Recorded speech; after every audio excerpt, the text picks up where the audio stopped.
Have you ever dreamed of building your own home? How is your house gonna look like? And how much can you afford?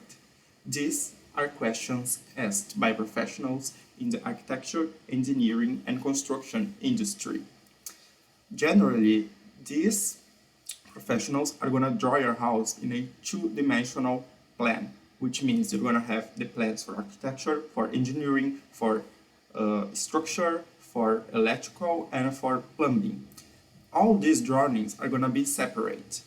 And at the ending of the process, you're gonna have to estimate the quantities, and then you're gonna have to build your own budget. In other words, you're gonna have to say to your clients how much this project is gonna cost. So the problem with two-dimensional drawings is that you lose a lot of information during the process, and it's not a collaborative process because each professional is gonna have to, in the end of the day, work on their own projects and in their own estimates, and they have to coordinate their own teams in order to get the project complete. With BIM, in other ways, you're gonna have a three-dimensional representation of your house. A more collaborative work because all the disciplines are gonna work together, okay? And you're gonna lose a lot less information. Imagine you have a wall. You have to know how much paint you're gonna need to paint all this wall or all this home, or how many bricks do I need to build all my house.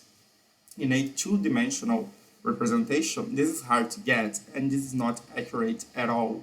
In a three-dimensional, using the building information modeling, you have a much more accurate, a much more collaborative way of and coordinated way of drawing your own home.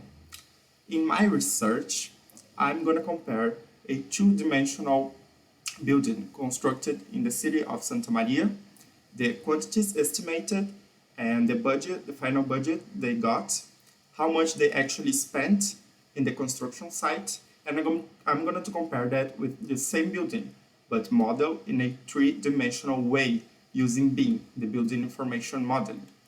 I still don't have the results for this research, but what I'm going to estimate is that with BIM, I'm going to have a much more accurate estimative of quantities and a much more accurate budget because there is so much less information lost, and it's going to look like much more with the construction site results.